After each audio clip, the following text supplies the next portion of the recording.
The best take of the round gets 5 points. The second best take gets 3, and the third best take only gets a single point in this 8 o'clock spot game. So let's start with what's been something about Tuesdays for the New York Jets. Last Tuesday, they fired Robert Saleh. This Tuesday, they come off of a tough loss at the gun, or not the gun, but down to the wire to the Buffalo Bills. Aaron Rodgers almost folks threw for 300 yards, came 6 yards short, played exceptionally well until that final pick. But the Jets today, after falling to 2-4, add Davante Adams. We know his connection with Aaron going back to Green Bay. They were one of the most prolific duos statistically in the history of the NFL. So Barry, I will ask you, you're a big Aaron Rodgers guy. Will the Jets, despite being 2-4, will they rebound and become a playoff team by adding Davante Adams? It's a lot to ask for. I mean, if you want a direct answer, I have to give it to you. If that's what you're looking for, I would say yes. I think that, when you look at the games that they've lost, the game from Denver, shouldn't have lost that game, right? So they're 3-3 at that point. The game against Buffalo, let's put the refs aside. They had a horrible officiating game on both sides, right? Yeah, they're bad. But you had Greg DeLeg miss two field goals, right? You have Mike Williams. He couldn't catch anything and then ran the wrong route on that interception, right? So all of these things, and Aaron Rodgers kind of played maybe his best game of the season, if not the second best game of the season, right? So there's things that they've done that they did well offensively. They have a new offensive coordinator. Todd Downing showed a lot in regards to getting the ball downfield, moving the ball, getting a little bit more fast pace. So I like what I saw out of the Jets there. Defensively, yeah, they kind of dropped the ball, in regards to stopping the run. But there's a lot of things to be able to take away from it. We've seen that Pittsburgh, they're playing, I think they're playing the Steelers next Sunday, right? So Pittsburgh is a very good defensive team. Offensively, there's still a question mark, right? They're very hot and cold. So that's going to be a game that I don't think it's going to be a blowout either way. That game's a toss-up. So if the Jets go ahead and win that game, then there's no telling what they can be able to do if they can be able to kind of string some wins together. I can say in the next 6 games or 5 games, they can potentially go from either between 4-1 or 3-2, which would kind of set them up for the second half of the season. So they're right there. The AFC East is not that great right now, outside of the Bills, right? So they have a chance to be able to sneak into the back end in regards to the playoffs. Paul, you don't want to sneak in the back end, but you know what I'm talking about. But yeah, the Jets, 10 seconds, Bear. If everything breaks well for them, they should be fine. They're getting everything in a row, and I think that they should be fine going down the stretch. Listen, I mean, obviously the Pittsburgh Steelers game, that's tough. They're actually, I'm not sure how as a Steelers fan, but they're 1.5 road favorites. I don't know if Vegas thinks Russell Wilson's going to start. He shouldn't. As a Steelers fan, do not start Russell Wilson. Tomlin, what's up, my man? Start him. Even after, listen, man, after the Steelers game, though, they got New England. Houston's a tough game. Arizona, Indianapolis, Seattle. Like, there's some winnable games for the Jets on their schedule, but they did lose to a Denver Broncos team they shouldn't have. I mean, Tennessee, they could have easily beaten them if Will Levis weren't their quarterback. So, listen, here's what I do know. You're going to see a lot more close games from the Jets. I don't see them getting blown out a ton or them blowing anybody out. They just, even with Davante, I'm not sure they have that kind of firepower, but a solid take by Barry. Arthur, in adding Davante Adams, despite being 2-4, can the Jets turn it on and be a playoff team? I believe they can, mainly because with Davante, again, you quarterback, wide receiver duo that we've already seen. We already know what they can do. They've produced, right? The only thing that we haven't seen them be able to do is bring a Super Bowl home. But if you look at who is in that wide receiver room, you can make an argument that Davante is probably the only guy who can go to Aaron, who can first off go in that wide receiver room and say, hey, you guys, this is what Aaron wants us to do, because that quarterback wide receiver thing is all about timing, right? It's all about consistency. It's all about reps. And that's something that Aaron had lost during this offseason when he didn't show up to training camp.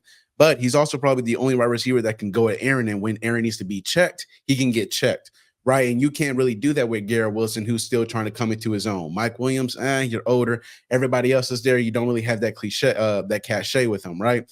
And as Barry said, with over these next few games, I believe they are very winnable. I believe they should be able to win the games that they need to win. The ones that they're going to lose, again, you said at Pittsburgh, that's going to be tough, especially with that defense. But the Jets defense has been doing pretty well in being able to provide the offense with chances and opportunities to win the game. So that's where you're going to see the classic Aaron Rodgers, Davante Adams game-winning drive. Probably we might see that more often. The Patriots, it's the Patriots. Texans, they're a legit playoff and possible Super Bowl contender. The Cardinals, sorry, Paris, but it's the Cardinals. The Colts are staying afloat, and the Seahawks are currently staying afloat. So, yeah, I believe, that Davante Adams will come over, provide a huge lift and boost energy right to this offense. And the last time we saw a Raiders wide receiver leave and go to a new team, it was Randy Moss.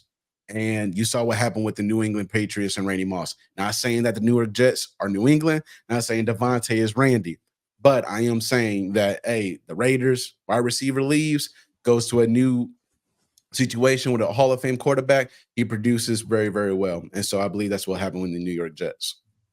I mean, listen, I don't like you said. I don't think Davante Adams is. I mean, Randy Moss, that was probably the greatest single season that a receiver's ever had. But I mean, to your point, right? You obviously chemistry with Davante and Aaron. I mean, that's only point I'll push back on is, you said he's the only guy that can maybe check Aaron. I think Alan Lazard can do that. Like the Alan Lazard's guy, obviously if you had to ask somebody today, hey, who's leading the league in touchdown passes? It's Lazard. Like that's a pretty crazy stat to think. But again, it's the symmetry between him and Aaron. Their time back in Green Bay. So, but I think it's something to consider. So good point and good take by Arthur. Finally, you, Paris. In adding Davante Adams, the Jets are 2-4, losing some games that maybe they shouldn't have. Can they turn it around and be a playoff team now that they've added the superstar wide receiver?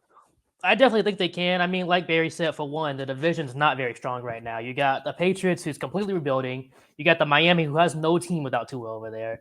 And the Bills have been shown they can be beat. It's really just Josh Allen over there. And with the Jets, they already have a good defense. You're waiting for the offense to click. There wasn't a single game this season where one person went over 100 yards receiving. And after getting rid of Salah in one game, two people went over 100 yards, not just one. And Breece Hall, multiple games he was being held to 20 yards. Now he's gotten over 100 yards. There's no way Breece Hall should be held at 20 yards any game at all. So even without Davante, with new coaching, their offense looks 10 times better. They're moving the ball, and you get a superstar wide receiver, and not just superstar wide receiver, a wide receiver who has the connection with Aaron Rodgers. We see what Lazard can do with Aaron Rodgers. I mean, without Aaron Rodgers, you don't hear Alan Lazard's name. Nobody cares about that man. But once Aaron Rodgers is there, Alan Lazard is an actual weapon because of that connection. I mentioned that last time. Because of the connection, the timing's going to be there. You got to get that man open. Now you have Lazard, you can get open. You have Davante, who is a proven guy. Garrett Wilson's coming up, but everybody knows he has the talent. You don't have to worry about Mike Williams running the wrong route now anymore and not being the guy he is anymore. You can kind of push him to the side now. I mean, Breece Hall and Braylon Allen can catch the ball. So really, you don't even need Mike Williams anymore. You got 3 wide receivers. You got a tight end. You got running backs that can catch the ball. We know what they can do. So really, definitely with the division they're in, they 100% have a chance to make it because they can still win the division. They're in a spot where they're in the right division to start off slow. That's fair, and like you said, I mean, had they beaten Buffalo last night, they'd be tied for first in the division. So I mean, it'd be a very, very different feel with the Jets. They had been able to pull that out. Be it missed kicks, be it the safety for Buffalo. Like I mentioned, the Aaron interception. I mean, it was obviously a poor route by Mike Williams. That was an unbelievable play by the safety to close in the way that he did and make the play on the football was fantastic to see. Before I even get to it, I actually disagree with every single one of y'all. Aaron's still old. Last night's an anomaly. The Davante thing will help, no question about it. The connection is still there. We saw like with Brady and Gronk in Tampa Bay. They picked right where they left off, but it's still, I don't necessarily trust the coaching staff, even if there is an upgrade from Hackett. And even the Jets defense has been great this year. Wasn't terribly blown away by the performance against Buffalo last night. Second half, sure, but that felt like some mistakes on Buffalo's part and some missed kicks, by the way, too. Both kickers were abysmal in this game. Paris, you get the best take of the segment, man. I'm going to give you the 5 points. You made some great points in terms of Aaron's connection with both guys, particularly Alan Lazard. Barry, give you the 3 points. Great points in terms of the Jets schedule. Arthur, solid take, but I'll give you just the 1 point here. Better luck next time in our next segment.